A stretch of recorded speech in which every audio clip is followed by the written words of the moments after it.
नमस्कार, आप देख रहे हैं अपना पसंदीदा कार्यक्रम कृषि दर्शन, जिसमें हम बातें करते हैं कृषि से जुड़ी, पशुपालन से जुड़ी और मत्स्य पालन जैसे अन्य प्राथमिक क्षेत्रों के व्यवसायों से जुड़ी हुई।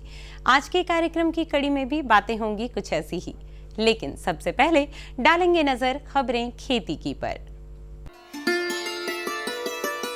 दर्शकों नमस्कार, खबरें खेती में आपका स्वागत है। आइए एक नजर डालते हैं आज के मुख्य कृषि समाचार पर। कृषि उपकरणों पे अनुदान दे रही सरकार। गेहूं की खेती में करें सर्टिफाइड बीजों का प्रयोग। और किसानों के लिए बेहद उपयोगी पावर वीडर मशीन। सूबे में यांत्रिकरण को बढ़ावा देने के लिए सरकार द्वारा हर संभव प्रयास किया जा रहा है। कृषि यांत्रिकरण मेला के माध्यम से जहां किसानों को नए कृषि उपकरणों की जानकारी दी जा रही है, वहीं दूसरी तरफ उनको अनुदान भी उपलब्ध कराया जा रहा है। यहाँ पर करीब 90 प्रकार के यंत्र हैं और 90 प्रकार के यंत्र में हम लोग 40% से लेकर के 80% तक अनुदान दिया जा रहा है। इस जिला के लिए लगभग 5.25 करोड़ रुपए का योजना स्वीकृत हुई है, जिसमें सबसे मुख्य ये है कि हम लोग का फसल अवशेष प्रबंधन से संबंधित जो यंत्र है उस पर मैक्सिमम खर्च करना है और उसका यंत्र हम लोग के पास है, काफ़ी लगाए हुए हैं और किसान भी काफ़ी अब जागरूक हो गए हैं परचेज करने के लिए। किसान भाई बहनों, यदि आप गेहूं की खेती कर रहे हैं तो अच्छे उत्पादन के लिए सर्टिफाइड बीजों का ही प्रयोग करें। इससे जहां फसल की गुणवत्ता अच्छी होगी, वहीं उत्पादन भी बेहतर प्राप्त होगा। प्रमाणित बीजों को नजदीकी कृषि विज्ञान केंद्र से प्राप्त किया जा सकता है। इस पर सरकार द्वारा अनुदान भी दिया जाता है। सबसे पहले अगर जो किसान भाइयों ने रबी मक्के या गेहूं की बुआई नहीं की है तो वो जल्द से इसकी तैयारी कर लें, क्योंकि नवंबर के बाद यदि सोइंग में एक दिन लेट होता है तो हमारे पैदावार पर इसका प्रतिकूल असर पड़ता है। एक दिन देरी होने पर हमारी उपज क्षमता कम से कम 1 क्विंटल प्रति दिन के हिसाब से घटते जाती है।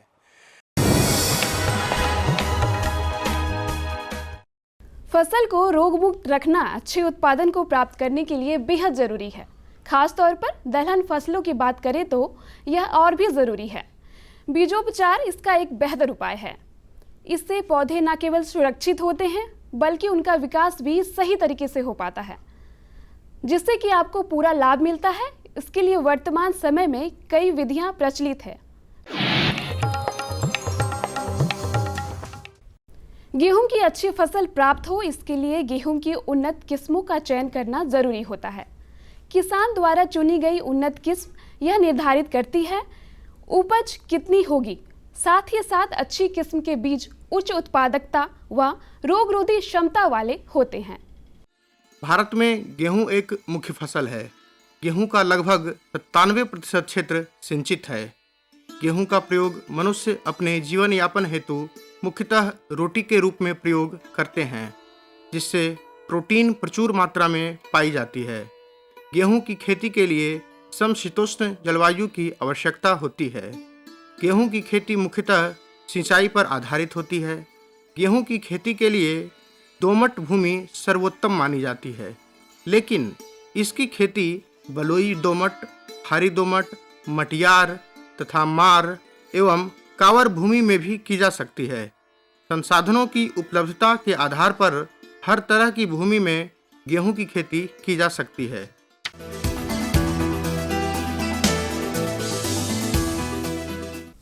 वर्तमान समय में दलहन के साथ तिलहन फसलों का उत्पादन भी काफी किसानों और मृदा दोनों के लिए लाभकारी है। पटना जिला के जकरियापुर ग्राम के कर्मठ किसान संजय कुमार सरसों की खेती करके लाभ ले रहे हैं। सफलता की कड़ी में आइए उनसे जानते हैं उनके अनुभव। ये सरसों हम लगाए हुए हैं 1.5 बीघा। ये सरसों लगाए हुए हैं तो हमारा कम से कम 800-900 रुपये 1000 रुपये मान के चलिए एक कट्ठा पड़ जाता है। और सरसों अपना घरे को हो जाता है 20 किलो का कट्ठा हम उपजा लेते हैं। कट्ठा में 20 किलो उपजा लेते हैं। फ़ायदा होता है, इसके 2 हिस्सा फ़ायदा होता है सरसों में। और लागत बड़ी कम है, कोई टेंशन भी नहीं है, घर सब कुछ खेते में हो जाता है सरसों।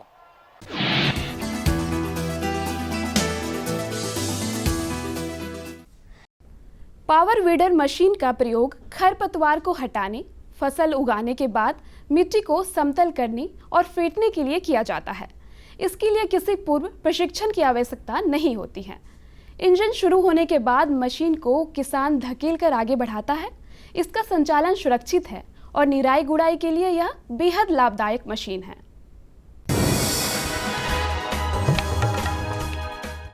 अब जानते हैं क्या है आज का मंडी भाव। मंडी भाव में आइए चलते हैं बाकरगंज पटना अनाज मंडी, जहां जानेंगे अनाजों के ताज़ा भाव। सोनम चावल 3800 रुपये प्रति क्विंटल है। चावल उसना 3000 से 4000 रुपये प्रति क्विंटल।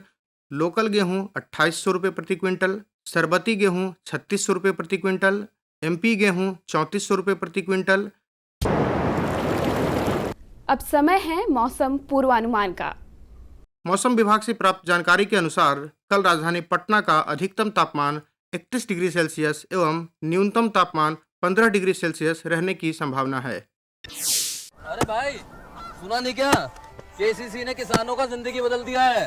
देश के छोटे किसान 1,60,000 रुपये तक का कर्ज बिना किसी गारंटी को ले पाएंगे।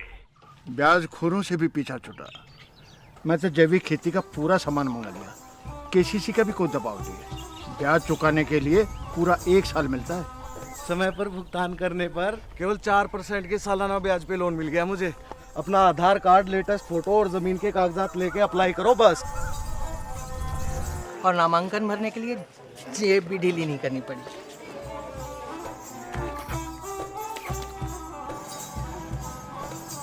चाचा, उधार चुकाने के 24 घंटे के बाद उतने ही पैसे वापस निकाल सकते हैं। KCC ने किसानों की जिंदगी वाकई बदल दी है। तो आप भी। अरे भाई रामेश्वर, क्या बात है, बड़े परेशान दिख रहे हो? सोच रहा था कि अभी तो हाथ पांव चल रहे हैं तो खेती कर पा रहा हूँ, कल को जब इनमें ताकत नहीं रहेगी गुजारा कैसे होगा? पेंशन से। पेंशन? हाँ, और वो भी हम जैसे किसानों के लिए। अब हम जैसे छोटे किसान भी 60 साल के होने पर 3000 रुपए मासिक पेंशन पा सकते हैं। सच में? हाँ, चलो मैं तुम्हें दिखाता हूँ। 18 से 40 वर्ष की आयु के लघु और सीमांत किसान इस स्वैच्छिक और अंशदायी पेंशन योजना में 55 रुपए से 200 रुपए की मासिक किस्त देकर प्रवेश कर सकते हैं। भारत सरकार भी हर महीने किसान के बराबर किस्त का योगदान करेगी। कभी नहीं सोचा था कि हम जैसे किसानों की भी पेंशन का सपना कभी सच होगा। प्रधानमंत्री किसान मान धन योजना, अन्नदाता के परिश्रम को संबल, पेंशन से सुरक्षित उनका कर। नजदीकी जन सेवा केंद्र जाकर इस योजना से जुड़े। हर जोखिम से निकल कर फसल आए, सुरक्षित हो जाए। फसल बीमा से हर किसान अब आत्मनिर्भर हो जाए। अब सूखा पड़े या बाढ़ आ जाए कोई डर नहीं। अब ओले पड़े या कीट पतंगे फसल खा जाए कोई फिक्र नहीं। अब कैसी भी आपदा हमारी फसल पे आ जाए, क्षति होने पर हमारे दावों का उचित भुगतान मिलता है, क्योंकि हमने लिया है प्रधानमंत्री फसल बीमा। बुआई से फसल कटाई तक हर जोखिम का दावा, न्यूनतम प्रीमियम पर अधिकतम भुगतान का वादा। योजना से हर साल जुड़ रहे हैं 5 करोड़ से ज्यादा किसान। अब आपकी है बारी। नजदीकी कृषि कार्यालय, सहकारी समिति, बैंक शाखा, अधिकृत बीमा कंपनी या जन सेवा केंद्र में स्वेच्छा से करा सकते हैं पंजीकरण। फसल बीमा पोर्टल या फसल बीमा ऐप द्वारा भी किया जा सकता है पंजीकरण। प्रधानमंत्री फसल बीमा योजना, आपकी फसलों का संपूर्ण सुरक्षा कवच। कृषि एवं किसान कल्याण मंत्रालय, भारत सरकार। खबरें खेती की में अभी आपने जाना मौसम के मिजाज के बारे में, ली जानकारी मंडी के भाव की, साथ ही साथ रूबरू हुए आप नवीनतम तकनीकों और उपकरणों से, और जाना आपने सफलता का राज अपने ही जैसे एक किसान साथी की भी। अब बढ़ते हैं आगे, जहां बारी है इस भेंट वार्ता की, और इस भेंट वार्ता में अपने विशेषज्ञ से हम जानने का प्रयास करेंगे जैविक खेती से होने वाले लाभ के बारे में। नमस्कार, मैं हूं विकास ओली और आप देख रहे हैं कार्यक्रम कृषि दर्शन। आज के इस कार्यक्रम में हम बात करेंगे किसानों के लिए खास जैविक खेती के बारे में। इसकी जानकारी देने के लिए हमारे साथ आज मौजूद हैं डॉक्टर मनोज कुमार, जो कि सर कृषि वैज्ञानिक हैं कृषि विज्ञान केंद्र सुपौल के अंदर। सर आपका बहुत बहुत स्वागत है आज के इस कार्यक्रम कृषि दर्शन में। सर सबसे पहले तो आपसे हम ये जानना चाहेंगे सर कि जब भी जैविक खेती हम बोलते हैं तो यह अपने आप में एक बहुत ही भारी भरकम शब्द सुनने में मालूम पड़ता है, जो कि हमारे किसान भाइयों के लिए एक अपने आप में थोड़ा सा हेक्टिक, सुनने में काफ़ी इरिटेबल लगता है सर। तो हम चाहेंगे सर कि आप जैविक खेती के बारे में एकदम सरलतम भाषा में हमारे किसानों को समझाने का प्रयास करेंगे कि जैविक खेती क्या है। देखिए, जैविक खेती का सरलतम भाषा में यूँ कहें कि जैव आधारित खेती को बढ़ावा देना। इसको दूसरे शब्दों में यह भी कह सकते हैं कि वह खेती जिसमें रासायनिक उर्वरकों का न्यूनतम प्रयोग हो और इसमें फसल चक्र का हम लोग अपनाने की बात करते हैं। और जैविक खेती के तहत हम मुख्य रूप से आपका है जो कि मतलब फसल अवशेष प्रबंधन की बात करते हैं, केचुआ खाद की बात करते हैं, गोबर खाद की बात करते हैं, पीएसबी, एजेटोबैक्टर इत्यादि की बात करते हैं। तो जैविक खेती से किसानों को बहुत फ़ायदे हैं। तो जैविक खेती के जो कंपोनेंट्स हैं उस कंपोनेंट्स पर हम बात मतलब बढ़ाते हैं। एक्चुअली इसमें रिसाइकलिंग ऑफ द न्यूट्रिएंट्स, मतलब जो ज़मीन से पोषक तत्व हम लेते हैं जैसे फसल अवशेष प्रबंधन है और भी तमाम चीज़ें, उसको मीठे में ही ऐड कर देना। तो जैविक खेती के तहत जैसा कि हम चर्चा में बता रहे हैं कि खादों का न्यूनतम इस्तेमाल करना, इसमें कभी नहीं कहा जाता है कि खाद को बिल्कुल नहीं प्रयोग करना, लेकिन प्रयास ऐसा किया जाए कि न्यूनतम कम से कम प्रयोग किया जाए। जैसे उदाहरण के तौर पर हम कह रहे हैं कि यदि किसान बंधु गेहूं का या मतलब प्याज का जैविक खेती करने जा रहे हैं तो प्रथम साल में हम उनको ये बताएंगे कि आप जो अनुशंसित मात्रा में उर्वरक है उसका है जो कि 75% उपयोग करें, क्योंकि जैविक खेती कोई जादू की मतलब छड़ी नहीं है जिसको कि हम एक साल में कर सकते हैं। इसके लिए कम से कम किसी किसान भाइयों को पूर्ण रूपेण जैविक होने के लिए 10 साल का समय दिया जाता है।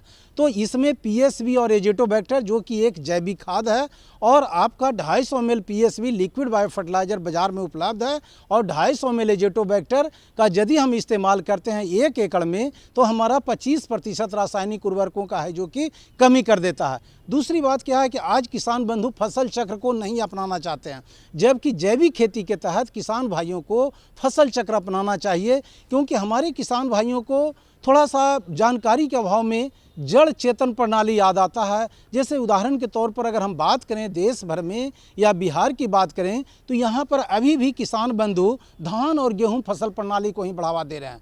इसके जगह पर यदि किसान बंधु धान के सीजन में धान लगावें, क्योंकि हमारा सॉइल है जो कि लोलैंड है और बरसात है, तो और मतलब रबी मौसम में यदि उसके स्थान पर तेलहन की हम खेती कर लेते हैं, दलहन की खेती कर लेते हैं, सब्जी की खेती कर लेते हैं, क्योंकि रबी मौसम में लॉट ऑफ फसल है जो कि किसान भाइयों को है जो कि फायदेमंद देगा। तो इस प्रणाली को हम लोग जैविक खेती करते हैं।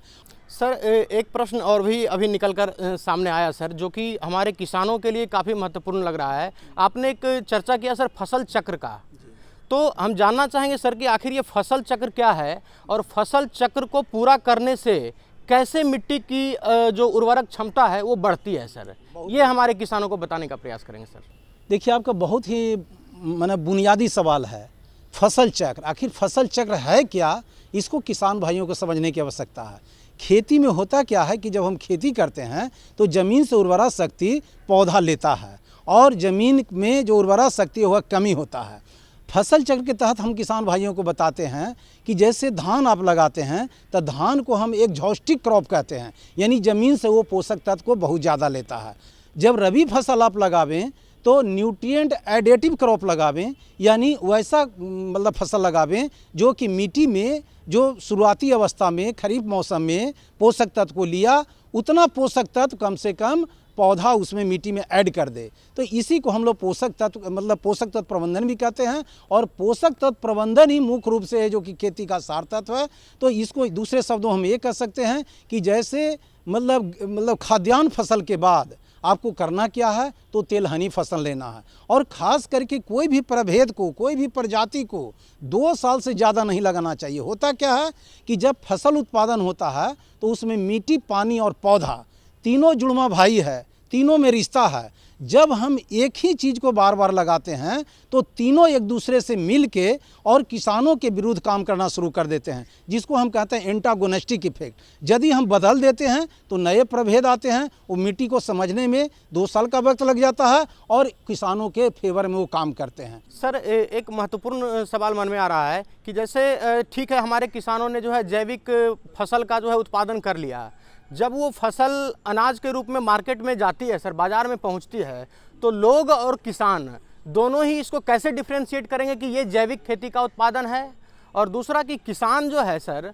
वो कैसे उसका अलग से मार्केटिंग करे, इसके लिए क्या कोई प्रावधान है सरकार के द्वारा, कुछ लाया गया है? देखिए, अभी क्या है कि जैविक उत्पादों को प्रमाणीकरण करने के लिए सरकार के स्तर से पार्टिसिपेटरी गारंटी स्कीम के तहत, पीजीएस के तहत हर एक स्टेट में इसका है जो कि लेबोरेटरी खोला गया है, जहां पर जैविक उत्पादों का जांच किया जाता है और जांचों उपरांत उसका सर्टिफिकेट निर्गत किया जाता है, क्योंकि इसमें फ्रॉडिज्म न बने।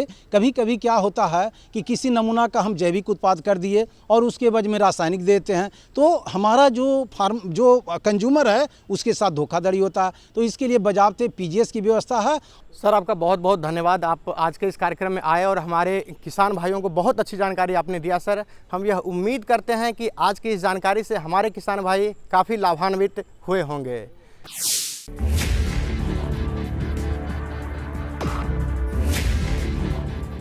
भोजन, जल और शुद्ध वातावरण हमारे जीवन का मुख्य आधार है और कृषि इसका मूल स्तंभ। पिछले 60 वर्षों में विज्ञान आधारित कृषि का व्यापक प्रसार हुआ है। साथ ही कृत्रिम संसाधनों के बढ़ते प्रयोग से कृषि की सतत क्षमता पर चिंताएं बढ़ी हैं। प्रधानमंत्री श्री नरेंद्र मोदी जी के दूरदर्शी नेतृत्व के अंतर्गत रसायन मुक्त जैविक खेती एक महत्वपूर्ण प्रयास है। रसायन मुक्त जैविक खेती को बढ़ावा देने के लिए 5 वर्ष पूर्व सरकार ने परंपरागत कृषि विकास योजना तथा उत्तर पूर्व भारत में जैविक मूल्य श्रृंखला योजनाएं आरंभ की। ऑर्गेनिक फार्मिंग को देश भर में बढ़ावा देने के लिए सरकार अनेक प्रयास कर रही है। इसके लिए परंपरागत कृषि विकास योजना के तहत काम किया जा रहा है। न सिर्फ ऑर्गेनिक फार्मिंग को बल दिया जा रहा है, बल्कि उसके लिए वैल्यू एडिशन और मार्केट की व्यवस्था भी की जा रही है। भारत सरकार एवं किसानों के सम्मिलित प्रयासों से आज देश के लगभग 36 लाख किसान 38 लाख हेक्टेयर क्षेत्र में जैविक खेती कर रहे हैं। इसके अतिरिक्त हमारे देश के अनेक ऐसे क्षेत्र हैं जहां आज भी पारंपरिक जैविक खेती हो रही है। इन पारंपरिक जैविक क्षेत्रों को जैविक प्रमाणीकरण सुलभ कराने हेतु पीजीएस के अंतर्गत लार्ज एरिया सर्टिफिकेट का प्रावधान किया गया है। इस प्रक्रिया की विशिष्टता ये है कि इसमें प्रमाणीकरण मात्र 2 से 3 महीनों में हो जाता है, जबकि सामान्य परिस्थितियों में इसमें 2 से 3 वर्ष का समय लगता है। अंडमान निकोबार केंद्र शासित प्रदेश के कार निकोबार एवं नैन काउरी द्वीप समूह देश के सर्वप्रथम ऐसे प्रमाणीकृत जैविक क्षेत्र हैं।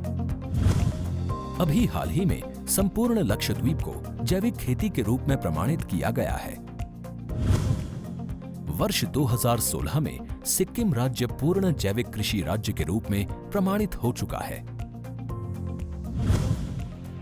सुदूर उत्तर में हिमालय श्रृंखला के बीच स्थित लद्दाख ने भी पूर्ण जैविक के लक्ष्य की ओर बढ़ना शुरू कर दिया है। जैविक उत्पादों को बाजार सुलभ कराने तथा किसानों की उपभोक्ताओं तक पहुंच बनाने के लिए एक समर्पित जैविक खेती पोर्टल भी बनाया गया है। जैविक खेती पोर्टल के जानकारी मंच और विपणन मंच के माध्यम से किसानों को उच्च गुणवत्ता उत्पादन तथा बाजार उपलब्ध कराया जा रहा है। आशा है देश के सभी राज्य अपने जैविक क्षेत्रों का विस्तार करेंगे और देश में जैविक कृषि क्रांति को मजबूत करने में योगदान देंगे। जैविक उत्पादों की देश और विदेशों में बढ़ती मांग तथा जैविक उत्पादों का बढ़ता बाजार, किसानों की उपभोक्ताओं तक पहुंच तथा जैविक एफपीओ द्वारा जैविक कृषि व्यापार में भागीदारी हमारे किसानों को अपनी आय बढ़ाने का अवसर दे रहा है। पिछले 5 वर्षों में जैविक कृषि उत्पादों का निर्यात दोगुने से अधिक बढ़कर 7,000 करोड़ रुपए से अधिक का हो गया है और इसमें प्रतिवर्ष 20% से अधिक की वृद्धि हो रही है। उम्मीद है पारंपरिक क्षेत्र के किसान भी इस बढ़ते बाजार से लाभान्वित होंगे और जैविक कृषि आंदोलन को आगे बढ़ाएंगे। किसानों की मुस्कान समृद्ध हिंदुस्तान की है पहचान।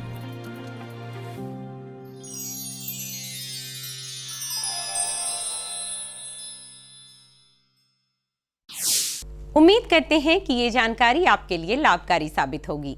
लेकिन अभी एक और भेंटवार्ता है बाकी, जहां हमारे विशेषज्ञ कर रहे हैं इंतजार कुछ नई जानकारियों के साथ, और ये जानकारी होगी जीवाणु खाद के कृषि में महत्व के बारे में। नमस्कार दर्शकों, यूँ तो हम सभी जीवाणु खाद से भली भांति परिचित है, पर आज हम आपको विशेष जानकारी देने जा रहे हैं। आज का विषय हमने रखा है जीवाणु खाद का कृषि में महत्व। तो आज इस विषय पर बातचीत करने के लिए हमारे साथ उपस्थित हैं डॉक्टर मणिकांत प्रभाकर जी, जो सहायक प्राध्यापक है नालंदा उद्यान महाविद्यालय से। डॉक्टर साहब, आपका बहुत स्वागत है हमारे इस कार्यक्रम में। डॉक्टर साहब, हमारे दर्शकों को आप बताएंगे कि ये जीवाणु खाद क्या है? जीवाणु खाद या जैव उर्वरक या फर्टिलाइज़र के नाम से जाना जाता है, जो बाज़ार में कल्चर के नाम से प्रायः मिलता है। जीवाणु खाद जैव उर्वरक है जिसमें सूक्ष्म जीव विद्यमान रहते हैं जीवित अवस्था में। वास्तव में सूक्ष्म जीवाणु का एक निश्चित मात्रा को नमी विलायक पदार्थ में मिला करके बनाया जाता है, जिसकी एक निश्चित मात्रा होती है, और किसान भाई इसको इस्तेमाल कर सकते हैं अपने खेतों के लिए, अपने फसलों के लिए। क्योंकि यह प्राकृतिक उत्पाद है, इसलिए इसके इस्तेमाल से हमारे वायुमंडल पर कोई भी बुरा प्रभाव नहीं पड़ता है। हमारी मिट्टी की उर्वरा शक्ति बनी रहती है। वायुमंडल में हम जानते हैं कि 78% नाइट्रोजन है, लेकिन हमारे फसलों के लिए अप्राप्त होता है। इसके इस्तेमाल से वायुमंडल में उपस्थित नाइट्रोजन जो है प्राप्त हो करके इसको हमारे सूक्ष्म जीवाणु प्राप्य नेत्रजन में परिवर्तित करके पौधों को उपलब्ध कराते हैं, जिससे हमारे फसल उत्पादन में वृद्धि होती है।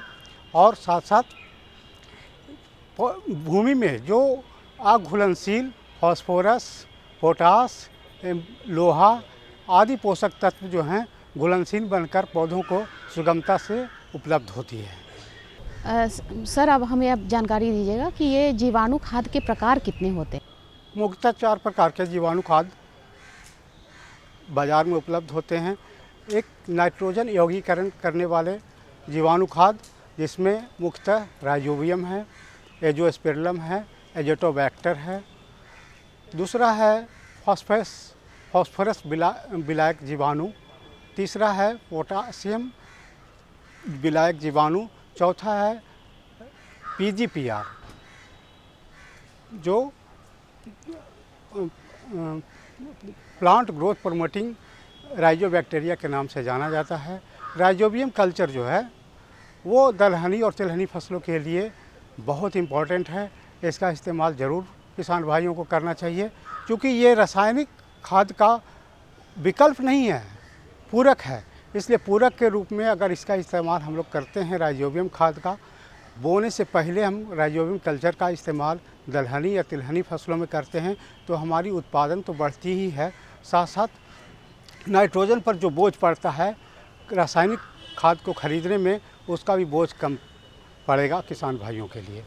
क्योंकि ये 25 से 30% हमारा फसल को उत्पादन में बढ़ाने में सहायक होता है, और हमारी भूमि में 25 से 30 क्विंटल पर हेक्टेयर नाइट्रोजन को स्थिर भी करता है। इसलिए राइजोबियम कल्चर का प्रयोग दलहनी तिलहनी फसलों के लिए किया जाए। सर, अभी आपने बताया कि जीवाणु के खाद के 4 प्रकार होते हैं। अब हम आपसे यह जानना चाहेंगे कि इन चारों प्रकार के जो जीवाणु खाद होते हैं उनका प्रयोग कैसे करेंगे? हम लोग इसको बीज उपचारित करके कर सकते हैं, पौध जड़ का शोधन करके कर सकते हैं, भूमि उपचार कर सकते हैं।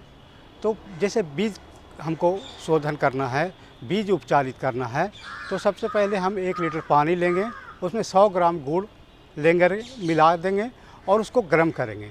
गर्म करने के बाद जब पेस्ट के रूप में आपका गाढ़ा घोल तैयार हो जाए तो आप उसे गैस पर से उतार करके ठंडा कर लेंगे आधा घंटा। जब ठंडा हो जाए तो 20 किलोग्राम बीज के लिए पर्याप्त होता है। आप अच्छी तरह से मिला लें उसको, बीज पे उस घोल को, और उसके बाद में छाया में सुखा दें। जब छाया में सूख जाए तो बीज को तुरंत ही ले जा करके बिजाई कर दें। सर, हमारे किसान भाई जब जीवाणु खाद का प्रयोग करते हैं तो उसमें उनको सावधानियां कौन कौन सी रखनी चाहिए, इसके संबंध में बताएंगे। किसान भाइयों, क्योंकि इसमें सूक्ष्म जीवाणु जीवित अवस्था में रहते हैं, इसलिए आप खरीदते समय ध्यान देंगे कि उसका एक्सपायरी डेट क्या है। एक्सपायरी डेट के बाद उसका इस्तेमाल करना कतई उचित नहीं है। दूसरी बात कि हर फसल के लिए जैव उर्वरक अलग अलग होते हैं, तो आप देख लें कि उस पैकेट पे क्या लिखा है, किस फसल के लिए लिखा हुआ है। अगर आप गलती से दूसरे फसल के लिए इस्तेमाल कर लेंगे दूसरे जैव उर्वरकों का, तो इससे आपको नुकसान उठाना पड़ सकता है, फसल उत्पादन पर विपरीत प्रभाव पड़ सकता है। डॉक्टर साहब, आपने जीवाणु खाद के प्रयोग पर बहुत ही प्रकाश डाला और इसके लिए आपका बहुत बहुत शुक्रिया। धन्यवाद। पूरी उम्मीद करते हैं कि आप इन जानकारियों का लाभ ले पाएंगे। आपके अनुभव और ये जानकारियां मिलकर एक सकारात्मक परिणाम लाएंगे। ऐसी ही और भी जानकारियां आप तक पहुंचाने की कोशिश करेंगे हम कार्यक्रम की अगली कड़ियों में। तो जुड़े रहिए कार्यक्रम से इसी समय इसी चैनल पर। तब तक के लिए दीजिए इजाजत। रखिए अपना और अपनों का ख्याल। नमस्कार।